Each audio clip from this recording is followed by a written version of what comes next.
তো hello guys, সবাই কেমন আছেন? আশা করি সবাই ভালো আছো। তো আজকের সকালে সবাইকে স্বাগতম। সো গাইস, আমি এখন যাইতেছি জমিতে ধান পেকেছে কিনা সেটা দেখতে। সো এখন যেতে আসছি। যাই হোক, সো গাইস, এখন ভোর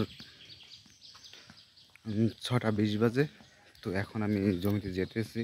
তো আজকে কোনো লোক পাইনি, তার জন্য নিজেই যাইতেছি যে লোক পাচ্ছি কিনা, কালকে পাবো কিনা, তার জন্য গাইস। তো এখন লোকে অনেক সংকট, কারণ এখন দামও অনেক বেশি। তো আগে 600 টাকা, এখন 800 টাকা, 900 টাকা। তার জন্য এখন লোক পাওয়া অনেক সাধ্যের ব্যাপার। তো ধানের দামও তেমন পাওয়া যাচ্ছে না। যাই হোক, তো এখন আমি যাচ্ছি।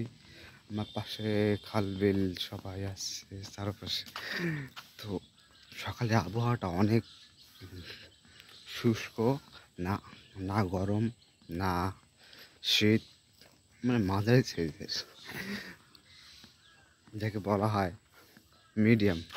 তো এখন আমি যেতে আসছি। তো যাই হোক, সামনে যেতে যেতে কথা হবে। তো যে আপনাকে বলবো, চলুন তবে। বড় ভাই দেখুন মাছ রাস্তায় দেখা যাচ্ছে। দেখুন মাছ, এটা রুই মাছ, তেলাপিয়া।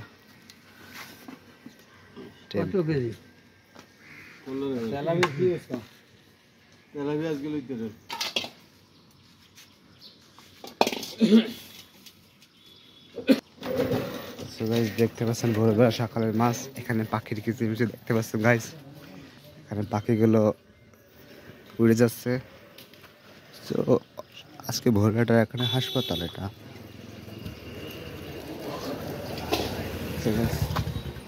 হাসপাতাল, আমাদের সাতলার এটা হাসপাতাল। তা উজুপুর থেকে দেওয়া হয়েছে। তো এখানে সমস্যা দেখেন গাইস। এখন দেখতে পাচ্ছি এখানে একটা ভাতের দোকান, যেখানে সবসময় ভাত পাওয়া যায়। তো এটা বাস স্ট্যান্ডটাতে আমাদের বাজারে। তো এটা একটা বাস স্ট্যান্ড। এখানে ইদানিং বাস ছিল না, কারণ রোডের অবস্থা, কারণ এখানে রোডে খুব খারাপ ছিল তখন।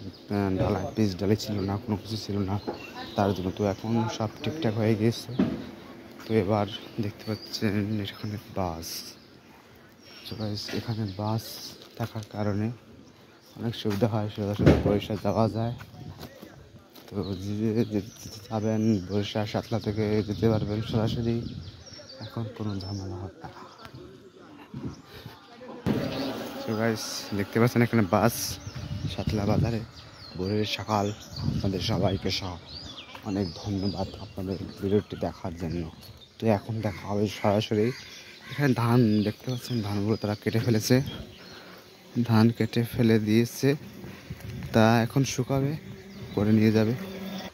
সো গাইস, এখানে বাস আরও মনে হয় সকালে গিয়েছে, সকাল 6টায় একটা বাস গিয়েছে। তো এখানে মাঠে আরও একটা বাস আছে। আর এটা দেখতে পাচ্ছি, এটা ওই আরও বাস আছে গাইস, আমি দেখিনি। দেখতে পাচ্ছেন এখানে দুটো বাস।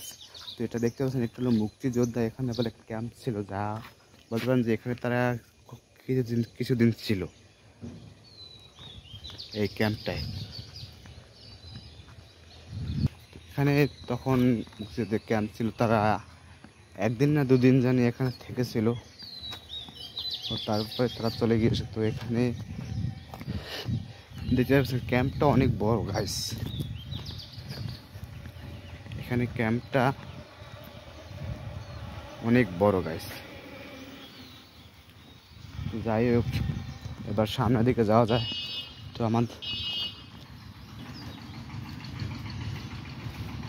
দেখতে পাচ্ছেন এখানে ধান রয়েছে, এখানে যেমন সারি সারি ধান। তো সমস্যা, এখানে ধান এলে একটা সুগন্ধ পাওয়া যায় গাইস। ধানে একটা সুগন্ধ পাওয়া যায়, সেটা আমার কাছে অনেক ভালো লাগে গাইস। ধানের সুগন্ধটা সেই ভালো লাগে। তো যাই হোক, তো তখন একটা ফিলিংস এখন ধান কাটার সময়। তো তখন এই ফিলিংসটা, যখন ধান কাটে তখন এই ঘ্রাণটা চলে আসে গাইস ধান থেকে। যখন ধানের আশেপাশে যখন আপনি আশেপাশে থাকবেন, তখন এই ঘ্রাণটা পাবেন। যারা কাটে তারা বুঝতে পারে ধানের ঘ্রাণটা। যারা খেয়াল না করে তারা বলতে পারবে না গাইস, বুঝছেন। দেখা যাক সামনে টমটম আছে, সেখানে ধান ভরতেছে। তো আপনাদেরকে আমি দেখাচ্ছি সামনে দেখে, চলুন। দেখুন একটা বাচ্চা, সে মক্তব থেকে আরবি পড়ে, সে চলে যাচ্ছে এখন বাসার দিকে। এটা হলো মুসলমানদের বেশিরভাগ সময়। দেখছেন ধান উঠাচ্ছে। গাইস সকালবেলা এটা কপি খেতে আছি, এটা জমি সামনে দেখতে পাচ্ছেন, এই জমি থেকে যাব। তো কপি খেতে আছি। তো আপনার কেমন আছেন? আপনি কপি খাবেন, কপি খাওয়া ভালো, ব্ল্যাক কপি খুব ভালো, হাই উঠতেছে। তো যাই হোক, চলুন কপি খেয়ে যাওয়া যাক জমিতে। এখন চলে এলাম। তো সকালে আমি খালি পেটে বেশিরভাগ কফি খাই গাইস। কফি খাওয়ার কারণে খুব শরীরটা একটু ভালো থাকে, শরীরে এনার্জি বাড়ে, তার জন্য একটু কফি খাওয়া খুব ভালো সকালবেলায়। যাই হোক, তো আমি যেখানে আছি এখন চারপাশে কলা গাছ, এখানে চারপাশে কলা গাছ। তো কলা গাছে এখানে কলা হয়ে থাকে। তো আপনি দেখতে পাবেন চারদিকে কলা গাছ গাইছে, এ পার ও পার সব পারে কলা গাছ। যাই হোক, তো কলা গাছ, এটা কলা পাড়া দিলে খুব ভালো হয়। তো গাইস এবার বলা যাক যে একটা ঘ্রাণ চলে আসছে, সুগন্ধ ঘ্রাণ ধান কাটার। তো যাওয়া যাক, এবার নেমে যাবো জমিতে। এখান থেকে দেখি কী করা যায়। তো চলুন এবার নেমে যাওয়া যাক কাঙ্ক্ষিত জমিতে। এখান থেকে নামলে ভালো হবে, মনে হচ্ছে ভালো হবে কি না বলতে পারি না। তো যাই হোক, তো এখান থেকে পানি হতে পারে গাইস, পানি এখান থেকে নামবো না, অন্য জায়গা থেকে নামবো। এখান থেকে নামা যাক গাইস। দেখছেন চলে আসছি এখন। এখানে কত বড় ধান কেটেছে, এরা নাড়াও নিয়ে যায়নি গাছ।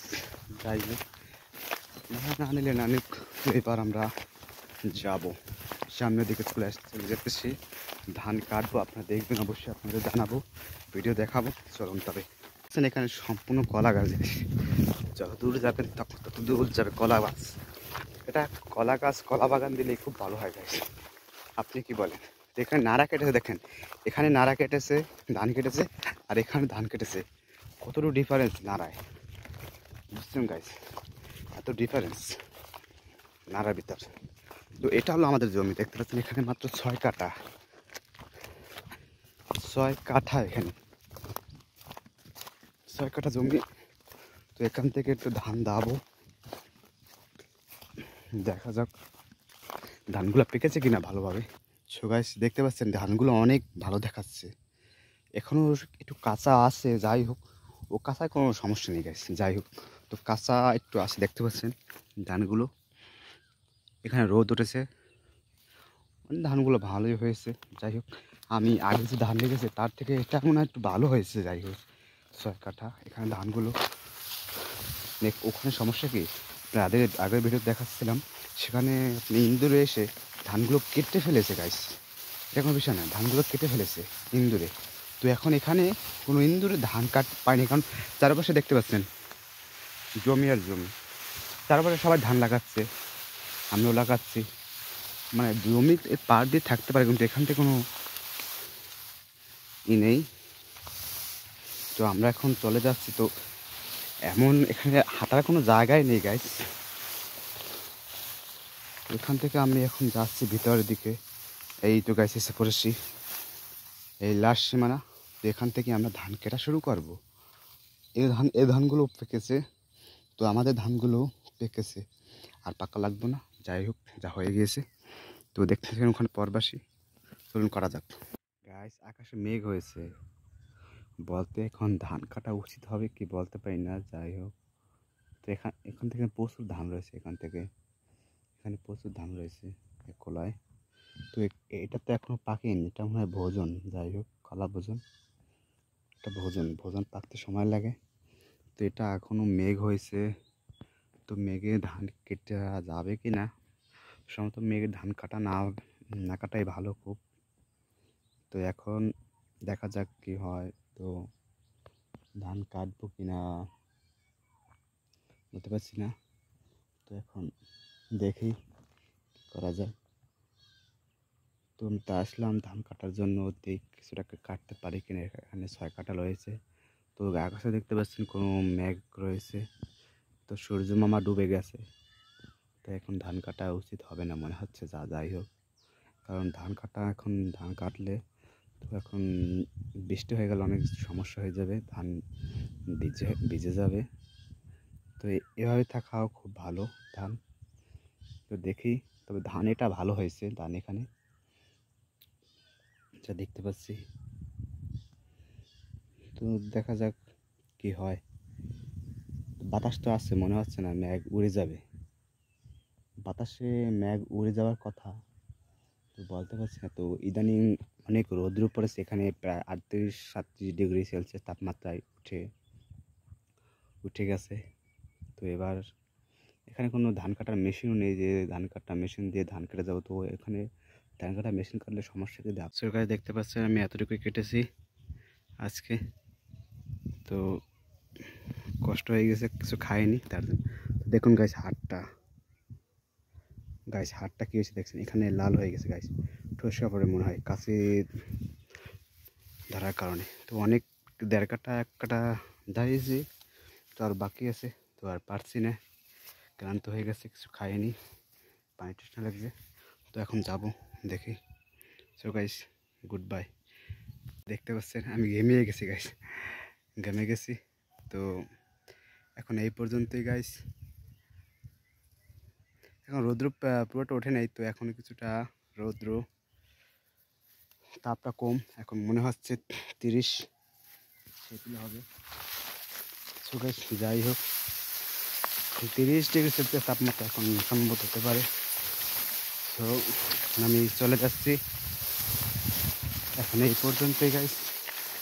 আজ আর কাজ করবো না, আবার কাল করব।